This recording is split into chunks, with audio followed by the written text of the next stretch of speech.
గత 2 రోజులుగా ఒంగోలు రాజకీయాల్లో ఒకటే ఐ డ్రామా నడుస్తుంది. దీనికి ప్రధాన కారణం జగన్మోహన్ రెడ్డి చేసిన వ్యాఖ్యలు మరియు బాలినేని వేసిన ట్వీటు.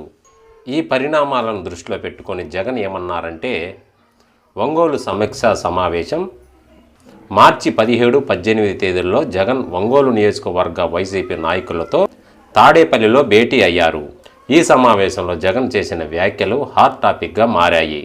అయితే వాసన్న వస్తాడా రాడా?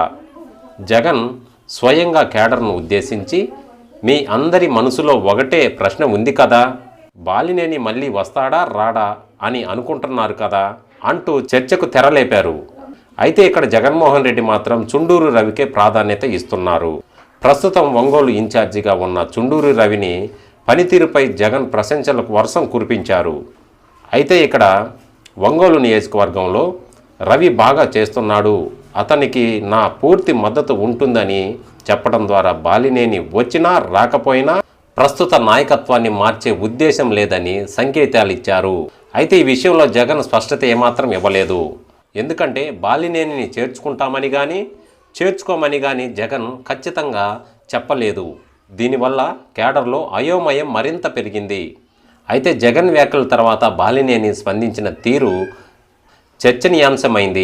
బాలినేని తన కుమారుడితో కలిసి పవన్ కళ్యాణ్ను కలిసిన ఫోటోను షేర్ చేస్తూ, ఆయన మాకు నాయకుడు మాత్రమే కాదు, నమ్మకం, ఆదరణ, ఆశ్రయం అని ట్వీట్ చేశాడు బాలినేని.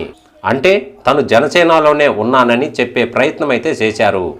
విచిత్రం ఏంటంటే ఆ ట్వీట్ చేసిన కొద్దిసేపటికే బాలినేని దాన్ని డిలీట్ చేశాడు. దీనితో మళ్ళీ అనుమానాలు మొదలయ్యాయి. బాలినేని జనసేనలో ఇమడలేకపోతున్నారా, లేక వైసీపీ నుంచి ఏదైనా బలమైన హామీ కోసం వెయిట్ చేస్తున్నారా అనే చర్చ మాత్రం మొదలైంది. అయితే ఈ విషయంలో జగన్ ఆలోచన ఏంటంటే, జగన్మోహన్ రెడ్డి ఈ విషయంలో చాలా తెలివిగా వ్యవహరిస్తున్నారు.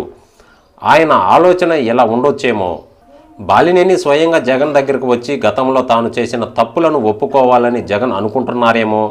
అయితే కష్టకాలంలో పార్టీని వీడిన వ్యక్తి రెడ్ కార్పెట్ పరిస్తే పార్టీలో ఉన్న మిగతా నాయకుల పరిస్థితి ఏంటి?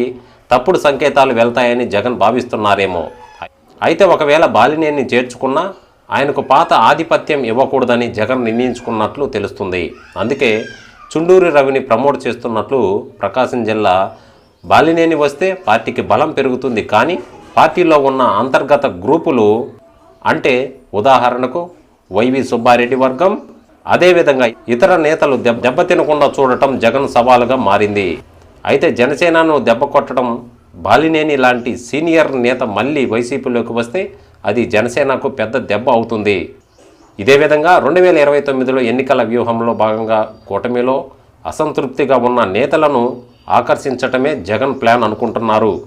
అయితే ఇక్కడ గత పరిణామాలు, ఎన్నికల తర్వాత వైసీపీలో ప్రాధాన్యత తగ్గడం, స్థానిక నాయకత్వంలో విభేదాలు, బాలినేని జనసేన తీర్థం పుచ్చుకున్నారు. ప్రకాశం జిల్లా జగన్ నమ్మే బలమైన సామాజిక వర్గం మరియు మాస్ లీడర్షిప్ బాలినేని సొంతం.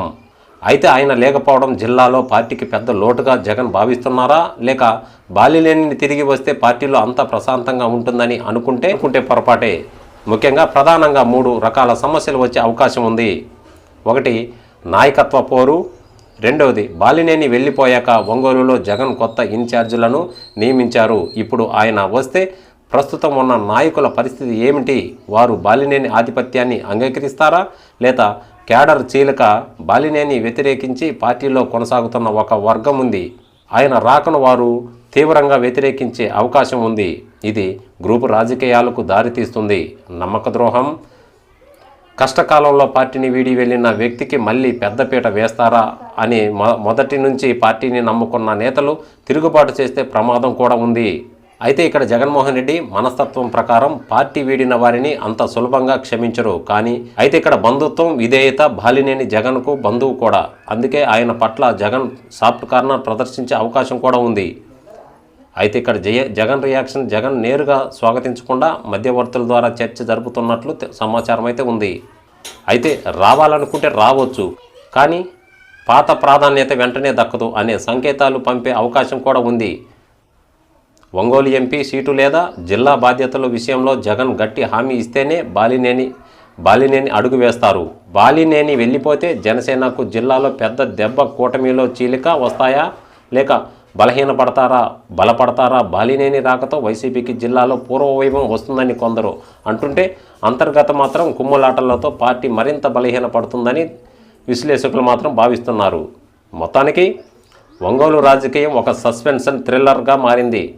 బాలినేని మనసు మార్చుకుంటున్నారా లేక జగన్ వ్యూహాత్మక అడుగులు వేస్తున్నారా అనేది మాత్రం మరికొద్ది రోజుల్లో తెలియాలనుంది. ఏది ఏమైనా బాలినేని రీఎంట్రీ జరిగితే మాత్రం ఆంధ్రప్రదేశ్ రాజకీయాల్లో అది ఒక పెద్ద సంచలనమే అవుతుంది. దీనిపై మీ అభిప్రాయం ఏంటి?